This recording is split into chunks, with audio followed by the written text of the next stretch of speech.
So I'm going to introduce our guest speaker this morning, the Right Honourable David Gauke, former Lord Chancellor and Secretary of State for Work and Pensions. David served in a variety of senior ministerial roles in the Cameron and May governments. After serving for 7 years as a Minister in the Treasury, as Exchequer Secretary, Financial Secretary and Chief Secretary, he became Secretary of State for Work and Pensions in 2017, and then Lord Chancellor and Secretary of State for Justice the following year, serving until the end of the May government in 2019. And I had the great delight of meeting David when I was the President of ARC, when he was in serving as Exchequer Secretary within HMRC, and a more charming man you couldn't hope to meet. He served as a Conservative Member of Parliament for South West Hertfordshire from 2005 until 2019. David spent his final months in the Commons as an independent MP, losing the Conservative whip after he joined other Conservative MPs in rebelling against the government in the Brexit vote. Although he lost his subsequent bid for re-election as an independent MP, he fared better than many in the same position, finishing second with 26% of the vote. He also gave his name to a group of former ministers who sought to prevent a no-deal Brexit in the early months of the Johnson premiership, with the group being named the Gauke Squad, which is very nice. You know. David is now a regular political commentator and columnist for the New Statesman. He's married with 3 sons and worked as a solicitor before entering Parliament. Very delighted to have you here this morning, David, and thank you for taking the time to talk to us.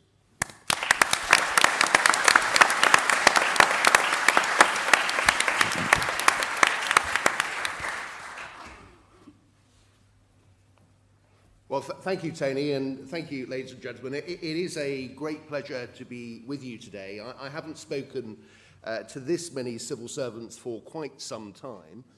In fact, I can date precisely when I spoke to this many civil servants. It was the 24th of July, 2019. It was my farewell address to MOJ officials before going to the Palace of Westminster and resigning to Theresa May, who was herself off to Buckingham Palace to resign as Prime Minister. So it's very good to be speaking to you today, but I'm not expecting today to be quite so dramatic. Having said that, I do know that you were due to have a government minister speak to you today, and after they became unavailable, Dave asked me to step in. I don't know whether he was thinking that inviting me might discourage future cancellations from ministers, but I'm very glad he asked, and we shall see. Now, I had the privilege, as Tony has pointed out, of being a minister for 9 years. Those were not easy years in government by any means. Whether it was putting the public finances on a sustainable footing at the Treasury, or working with HMRC to help modernise tax administration, or playing a part at DWP in the rollout of universal credit, seeking to address many issues facing the justice system at MOJ, or trying to implement Brexit as a cabinet minister, the challenges we faced were immense. And I am grateful that I faced them alongside many outstanding civil servants who were hardworking, thoughtful, intelligent, and motivated by the desire to serve the public. And I want to take this opportunity, as I last did in July 2019, to say thank you. It also, I have to say though, pains me to see that the relationship between ministers and officials have at times become more contentious in recent years. This is by no means a universal situation. There are many ministers who speak very highly of officials, and officials who speak highly of ministers, or at least some of them. But we all know that there are some specific controversies, and behind that a wider criticism of the civil service, that it is obstructive and has failed to implement the agenda of the government. This critique is most frequently heard in the context of Brexit. We are hearing it today in the context of the retained EU law bill. Now, I want to focus for a moment on this issue, not because I want to rerun the arguments of 2019, however fondly I look back on that period, but it is a good illustration of the debate that we now have about how the civil service operates and the hostility that exists in some quarters. We have failed to obtain the benefits of Brexit, the argument goes, because civil servants do not believe in it and have sought to thwart ministers and the will of the people. A similar argument was heard in my time in government about delivering Brexit, that officials did not believe in it, merely focused on damage limitation, and that civil service caution was holding us back delivering the deal that we wanted. Now, I'm afraid that this is an example of people, sometimes ministers, sometimes journalists, refusing to address complex situations and coming up with simple answers as to why simple promises cannot be fulfilled when confronted with reality. The blame gets put on the blob or the out-of-touch elite, and for these purposes, this is you. This is wrong for two reasons. It is, as I say, a refusal to accept complexity and the need for trade-offs on issues like the relationship between regulatory autonomy and market access to the EU, or the difficulties relating to the Northern Ireland border. Complexity simply cannot be wished away. And second, ministers have to take responsibility, for they are the ones that make decisions. For the most part, the issues here are not about operational matters in which ministers are not directly involved. When it comes to negotiating the terms of our exit from the EU, or our immigration policy, or our approach to post-Brexit regulations, it is ministers who decide, and it is ministers who should be held to account. Now, I've focused on Brexit because that has been such a big challenge for the government over the last 7 years, and the source of much wishful thinking and failure to engage in the details by politicians. I think there is a remarkable correlation between those who fail to understand the details and those who have been most critical of the civil service. Brexit is not a unique experience. It is but one example where the electorate was provided with great promises of what could be delivered by politicians who had little idea of the practicalities or how to deliver them. I would point to levelling up as another example where politicians raised expectations without understanding whether those expectations were deliverable, and if so, how. Or, for that matter, reforming social care. For politicians who have spent a lifetime ignoring the details and complexities, who see policy issues as primarily a way of asserting identity or winding up opponents or advancing themselves within their own party, rather than a means of solving problems, this is not surprising. Without focusing on any one individual, I can tell you it is much easier to write columns about government policy than to devise and implement one. Better that politicians become columnists than columnists become politicians.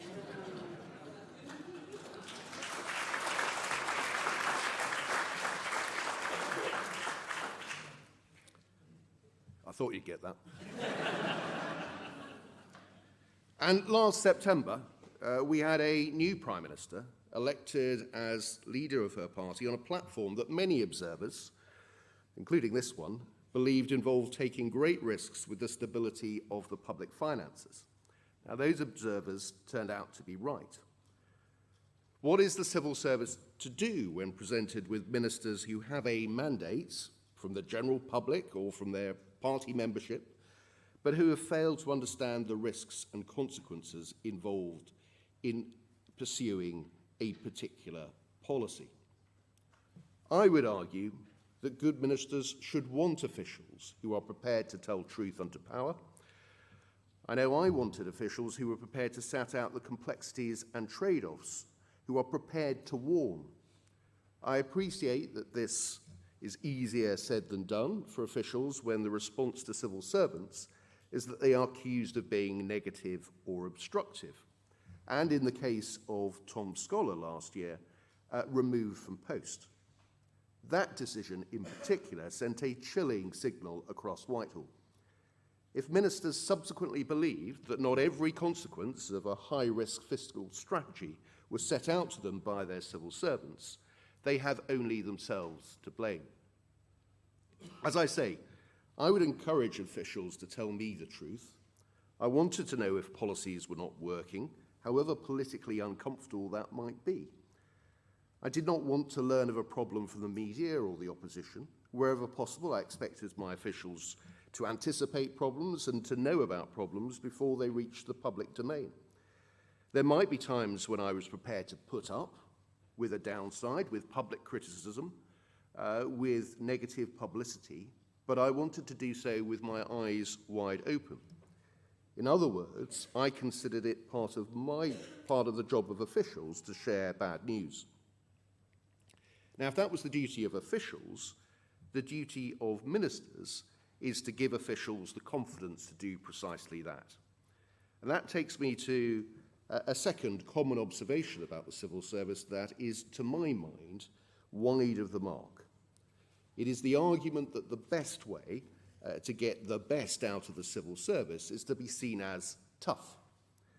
Now, at one level, ministers need to be tough in the sense of setting high expectations, pushing a department to deliver, and asking hard questions of officials. But too often the view of what tough means is a confrontational approach in meetings, a constant desire to establish dominance, and a dismissal of any opinion that challenges the minister's assumptions. For some, this is what is necessary to be supposedly effective. I have to say, I'm not convinced that those who favour this approach necessarily have a reputation for being terribly effective as ministers. A confrontational approach to the civil service will not encourage the openness that is needed to ensure that bad news is brought to the attention of ministers. The most effective ministers I worked with were those whose response to a problem was, how do we solve this? Not which idiot is to blame. It was often the case also that in a meeting with officials, the advice that a minister most needed to hear came from the most junior official in the room who perhaps the minister had barely met before. That was the official who might be most nervous about expressing an opinion, but was in the room because they knew more about the subject than anyone else. Creating an environment in which that official was uncomfortable enough to speak is part of the minister's job. An environment in which junior ministers have to be sheltered is not a healthy one. None of this should really need saying. Good ministers make it easier for civil servants to do their job, not harder, just as good civil servants, by being open and honest and not trying to deny the trade-offs, make it easier for ministers to do their job. I worry that too often in recent years, and I stress this is not a criticism I make of all of them by any means, too many ministers have in fact made it harder for civil servants to do their job. A successful relationship between ministers and officials relies on trust. This is usually viewed from the perspective of ministers trusting their officials, and I will return to that, but a minister is more likely to be effective if they have won and maintained the trust of their officials. But let me return to the issue of ministerial trust in officials. It is a crucial issue in the context of the future of the civil service. Now, I should declare that I am something of a traditionalist in favouring an independent civil service in which positions of senior officials do not change with a change of government, or that ministers have great power in the appointments of senior officials. The perverse incentives this creates, the waste of talent and expertise, and the difficulties involved in the transition from one administration to another all suggest that such a move would be detrimental. We also have to recognise, however, that voices for such reform are growing. It is already the case that many on the right believe that the civil service is hostile to a conservative agenda, as I've said. I think that is inaccurate and unfair.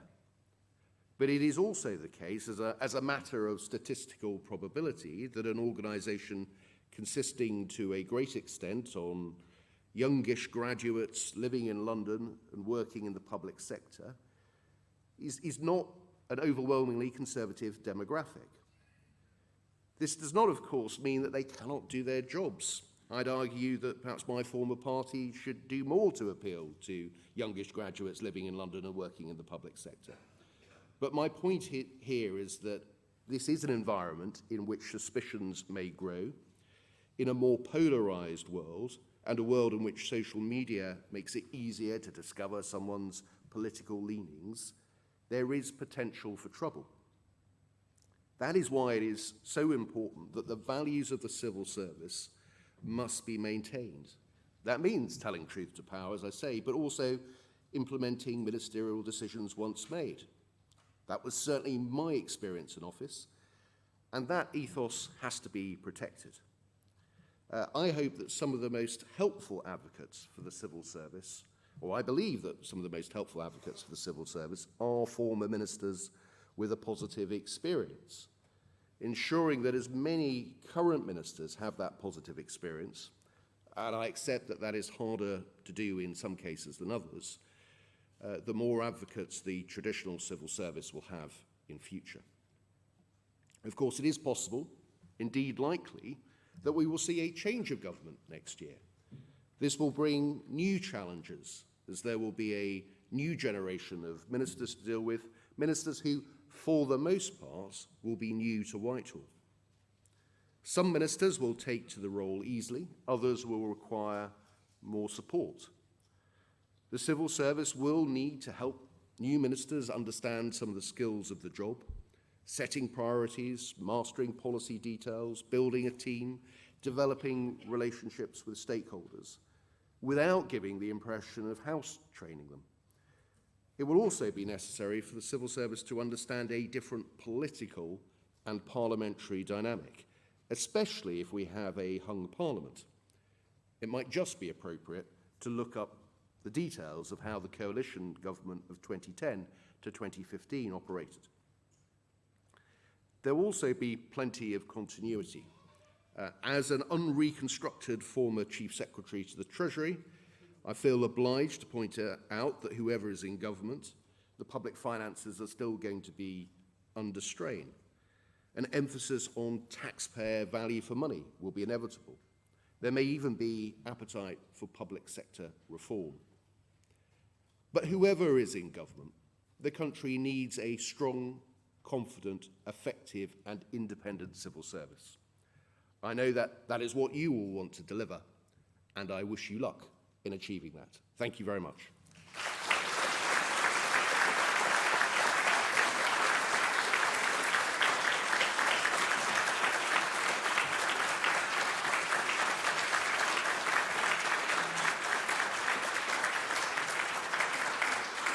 So thank you very much, David. I think you can take from the audience the action that landed reasonably well. David has very kindly offered to stay and take some questions. Just a quick reminder again, in case anybody missed it on the who's watching on Zoom. If you do have a question, can you put it into the Q&A box and we'll try and pick it up. We're also going to take questions from within the room, and Derry, wherever he is, and Simon, hopefully. There's Simon, have got microphones, so I'll open it up to the floor and you keep an eye on what's going on online. Who wants to start us off? There, somebody over there.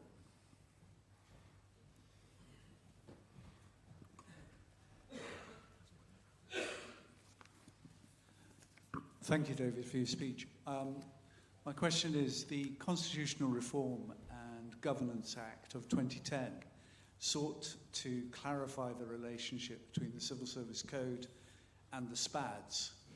As I recall what was happening at the time of the Bill team, it was also then meant to reach towards the ministerial code. Do you think, in the light of recent experience, that needs revisiting to rebuild trust? I think there is a case. What the precise mechanism should be, I'm probably not close enough to say, but I do think that the issue of the ministerial code and the independence of the process does need to be looked at again. sort of Lord Hennessy talks of the kind of good chap theory of government, and that has, let us be honest, been tested in recent years. I think it will be tested less often in future years in terms of either of the either the current Prime Minister or the likely next Prime Minister. I don't think we're going to see quite the problems we have seen with one other recent Prime Minister. But I think that the system does need to be more robust. And as I say, I don't want to be at this point sort of precise as to what the mechanisms would be, but whether the independent advisor, for example, should have the ability to initiate inquiries rather than simply being asked to do so by the Prime Minister is something that should be looked at. But the good chap theory has been tested. You could argue that maybe our system came through it. In the end, perhaps somewhat belatedly, MPs and ministers took action to ensure higher standards of integrity. But I think some greater sense of an independent institutional pressure to maintain standards is going to be necessary. Okay. Well, that's one. Yeah. Take this one. Take the one at the back. That's it. Thanks. Thank you. You spoke earlier about the importance of the independence of the civil service, and you'll remember from your time in government that there were changes made, I think, in the coalition years in terms of how permanent secretaries are appointed and giving ministers much more of control in that process of who's appointed, and actually permanent secretaries being on quite short contracts and being therefore less secure than maybe some of their predecessors have been. I wonder if you feel that has limited the ability and confidence of senior civil servants to speak truth to power. And also, I wonder if you can maybe comment on another feature of public life, which has been the perceived cronyism around public appointments, and how do we kind of regain a degree of objectivity and trust in who fills some of the really key roles in public life? Yeah, I think they're really good points. I was certainly very uncomfortable with the clear out that we saw of permanent secretaries after Boris Johnson became Prime Minister, including my former permanent secretary at MOJ. And again, it's one of those where the sort of system works if everybody is being a good chap in a non-gender exclusive way, but that got tested.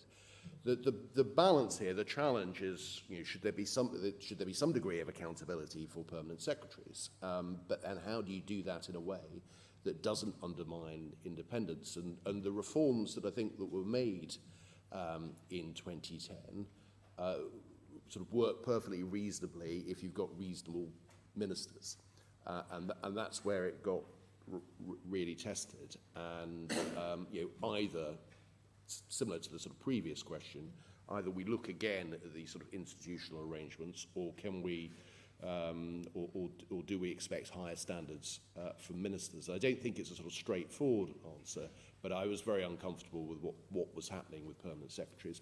In terms of public appointments, the government will make the point that certain positions like chairman of the BBC has always gone to people who were sort of broadly sympathetic. It is also worth sort of saying what is the mindset in my former party, which is that the establishment is largely made up of people who voted Remain in 2016 and not terribly enthusiastic about this government's agenda, but they have a democratic mandate, and do they want every institution full of people who are sort of uncomfortable with their views? And there is something in that. I don't think it can be entirely kind of dismissed. The problem is you still need fundamentally people who can do a good job.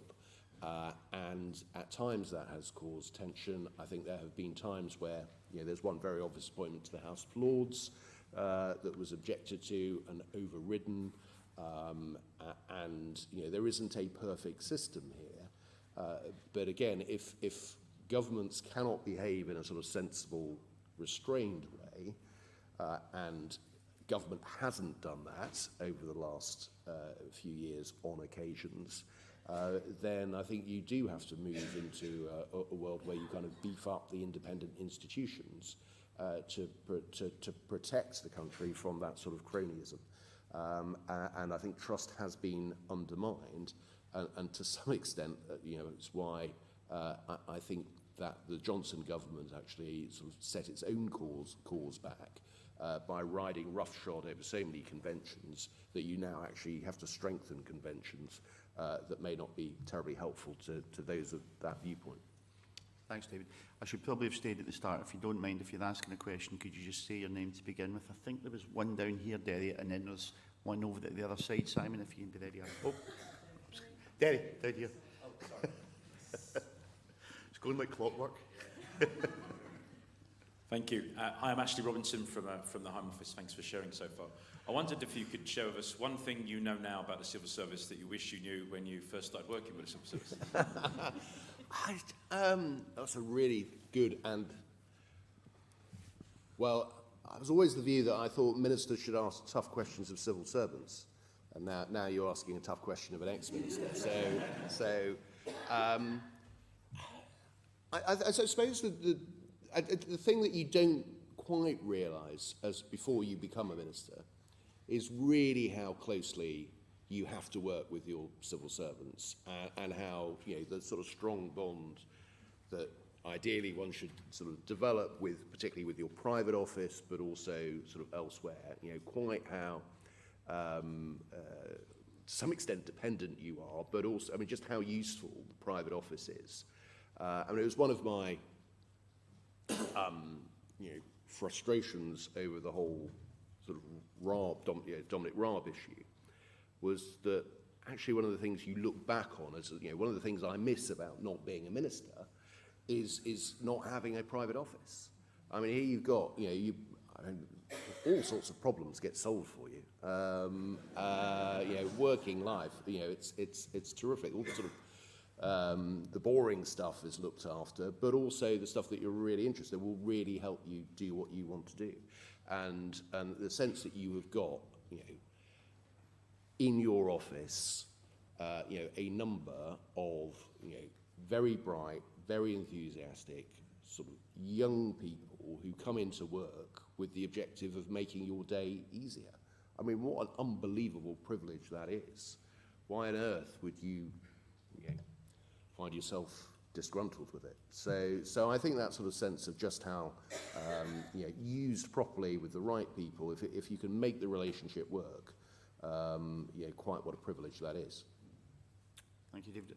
I'm going to take a question from Zoom now, I think, just to show that we are actually using Zoom, and it is actually working. So it's a question from John. David, do you ever see the civil service working more closely with the private sector, with secondments, both ways, to help move away from the Whitehall groupthink and herd behaviour? Yeah, I do think there's absolutely a case for that. Look, I now work in the private sector. I worked in the private sector before going into politics. I think sometimes the sort of divide between the two can be overstated. That they're completely alien points. But I do think there is a lot to be said. Of course, there are propriety issues, conflicts of interest issues, and what have you. But I think both the private and the public sector have quite a lot to learn from the other side. And diminishing sort of hostility, increasing, it's an opportunity to sort of, for those who go on to come to understand the private sector more, but also to be an advocate for the public sector. And this sort of, really painful, private good, public bad, or vice versa, I don't think does the country any favours at all. And I think, there's quite a lot to learn for both sides. Thank you. Now, there was a question down here, and then I'm going to give the General Secretary a go. So, go ahead.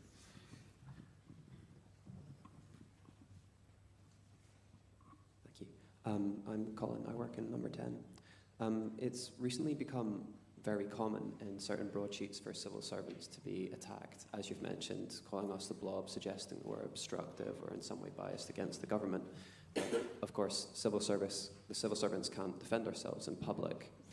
Do you think that the civil service needs an independent champion in government? And if so, who do you think there should be? An independent champion for government. I'm not sure that this is something that, in a way, should be sort of delegated to kind of one person to be that sort of independent champion. I think, to some extent, I think all ministers should be prepared to kind of go out and, where the civil service is doing a good job, defend it. And I don't think you can just be pocketed with kind of one person. I appreciate how sort of deeply frustrating it is when civil servants aren't attacked. You have got a very good General Secretary who does a pretty good job, I would say, in being an advocate for you. I'm saying that before he asked me a question, so put that in early. But yeah, so whether kind of there is sort of one person within it, I do think clearly the Minister for the Civil Service in the Cabinet Office has a sort of particular responsibility. I think you've got a very good one, I have to say, in terms of Jeremy Quinn.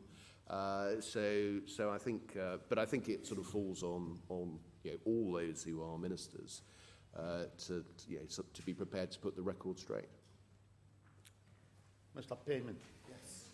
It was going to be an easy one anyway, so don't worry. Phew. I wonder what you make of the sub-proposals that Lord Maud is kind of cogitating on just now.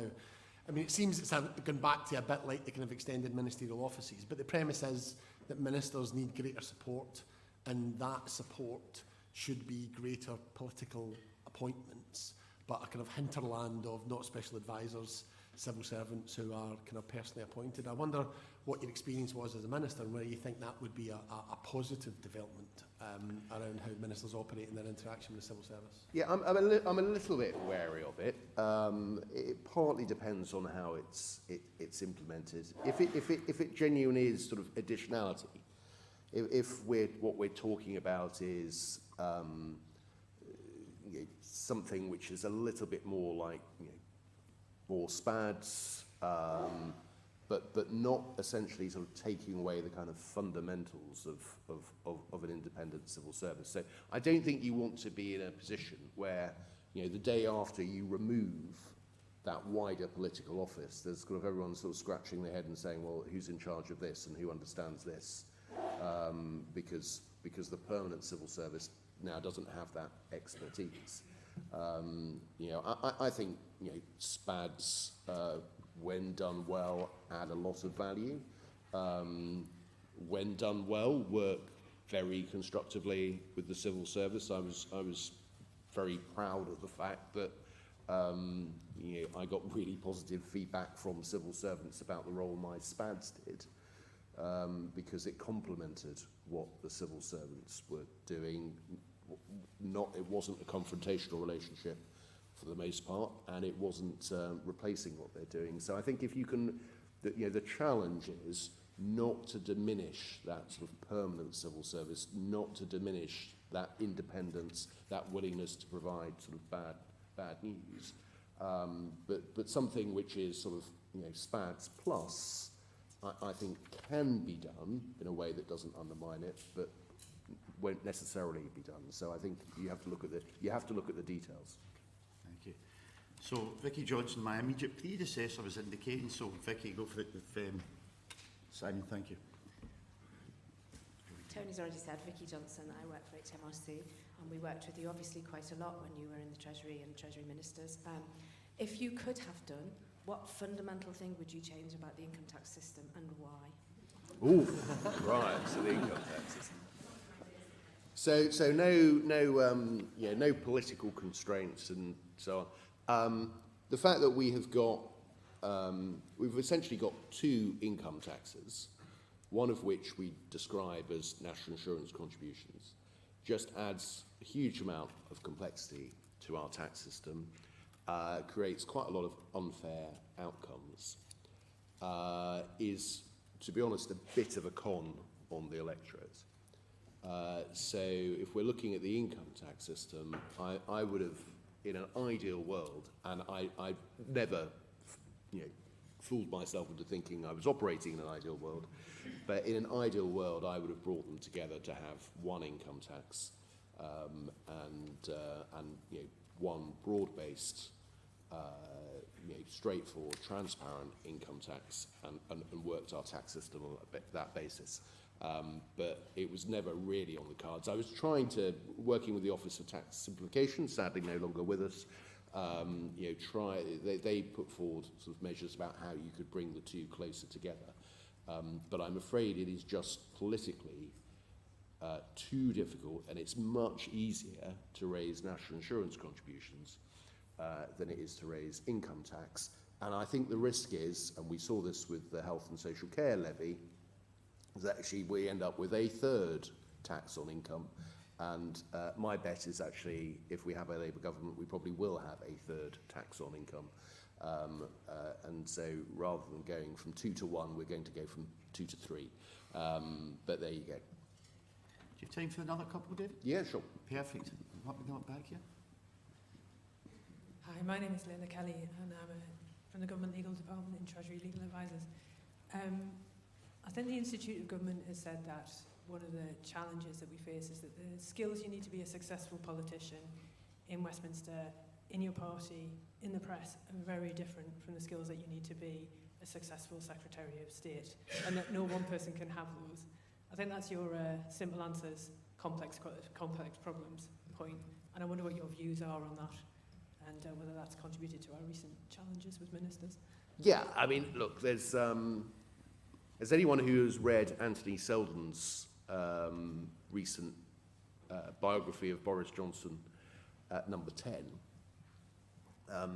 what is clear is that you can go a long way in politics being good at one set of skills. That doesn't mean that you're terribly good at the other set of skills. And that causes sort of real problems. They are a different sort of skill set. Some people are better at one than the other. I think I was better at one set of skills than the other, which is why I'm an ex-minister and other people have been prime minister. But that's life. I think that's right. And one of the difficulties here, let's be honest, is that it's quite hard for the public to tell, to necessarily, and the political rewards for kind of being a good Secretary of State are quite limited. I mean, you very often continue to be as the Secretary of State, but it's kind of quite limited. And I think in a world where our politics has become more polarised, where simplistic arguments have held sway, where populism has been quite strong, I think we've had some.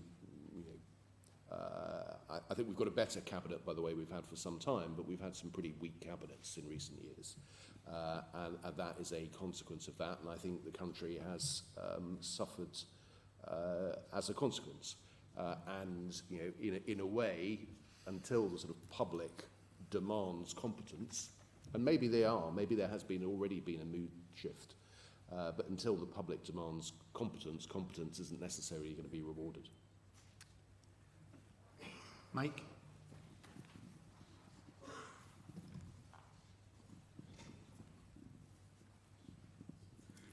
Mike Buckley, Department for Work and Pensions.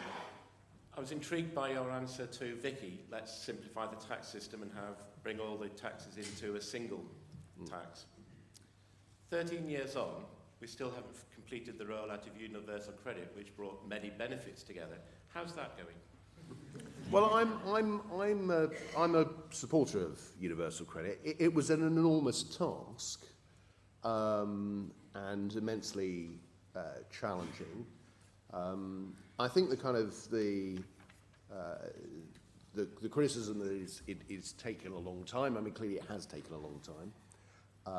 But I would, to be honest, I'd rather have a major reform that takes a long time and gets to the right place than a major reform that is rushed and goes badly wrong.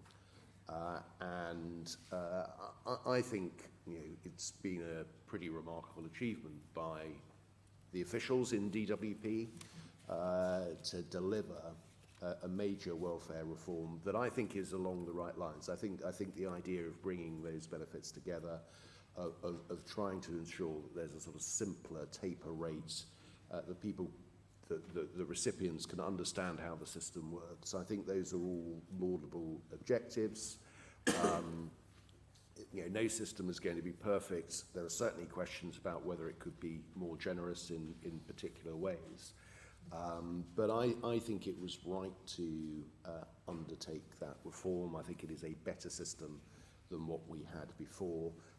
But one should not underestimate that a reform of that scale takes a long time, absorbs a huge amount of time and effort. And yes, it's taken a long time, but as I say, I'd rather we took our time to get it right than rushed it and got it wrong. Do you have time for one more? Yep. Sure. So another one from online, from the Zoom community. This is from Matthew. In what ways can bipartisan working be encouraged, particularly in such polarising times? Long-term programmes such as achieving net zero may only be possible by bridging that divide. Yeah, it's a really good point. I'm hoping that, look, I mean, we're in a run-up to a general election, and things will be pretty polarised in that sense.